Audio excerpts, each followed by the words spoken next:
happened on March 11th.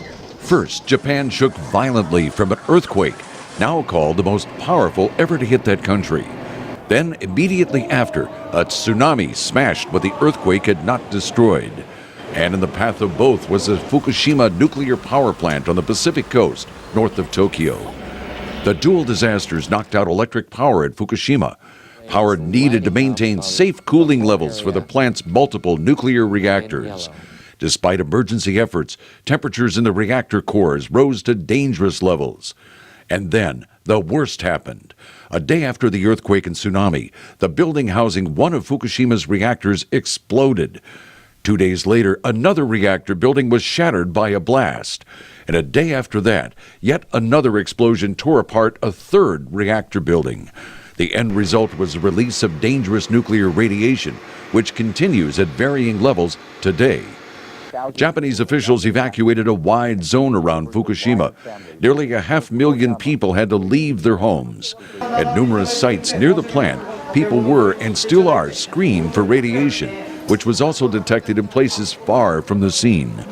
Officials monitoring the Fukushima disaster are carefully monitoring the concrete and steel structures called containment vessels that encase the nuclear reactors.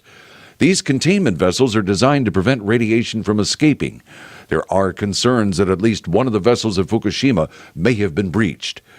Former International Atomic Energy Agency Safety Director Philippe Jamet said these structures are vitally important. The containment vessels are one of the barriers we have to protect the environment and people against radioactivity in case of an accident. 25 years ago, the worst nuclear disaster in history took place at the Chernobyl nuclear plant in Ukraine. The Soviet-built plant did not have containment vessels surrounding its obsolete style of reactors. Early on April 26, 1986, reactor Unit 4 at Chernobyl overheated and exploded, tearing off the roof of the building housing it. Nuclear radiation spewed into the night sky, and as people slept, it spread throughout the city of Pripyat, just north of Chernobyl. At Reactor 4, the nuclear fuel and the graphite surrounding it were on fire. Authorities sent helicopters to fly over the reactor to dump sand and other extinguishing materials, but it burned for days. The wind carried radioactive particles from the fire over a wide area: Ukraine, Belarus, Russia, then Scandinavia, Britain, and other parts of Europe. Radioactivity forced officials to create a 30-kilometer-wide no-habitation zone around Chernobyl, sealing off Pripyat. Thousands of people were sent to Chernobyl to clean up debris from the blast. They also built a structure called a sarcophagus to cover the shattered reactor and its radioactive fuel.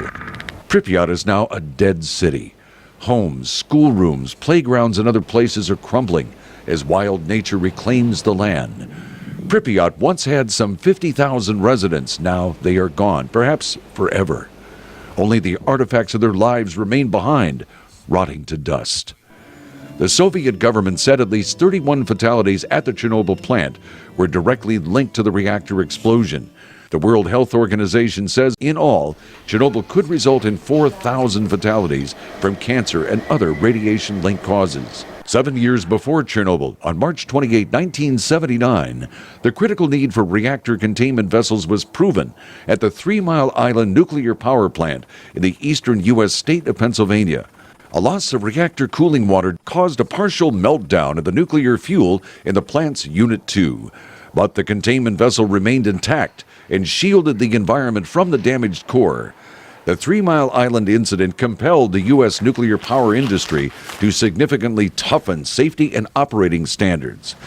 At the trade group, the Nuclear Energy Institute, Vice President Tony Pietrangelo. It just caused a re-examination and a need for continuous improvement in our operations, to not get complacent, to have better training, to improve our off-site response capabilities in terms of emergency planning. Nuclear power operators worldwide say safety tops their priority list and is constantly reinforced through training and monitoring of plant operations. The same is being said by the Atomic Energy Organization of Iran, which has completed that country's first commercial power plant at Bushehr alongside the Persian Gulf. In coming segments of this series on nuclear safety, we will examine Bushehr in more detail. Jeffrey Young, VOA News.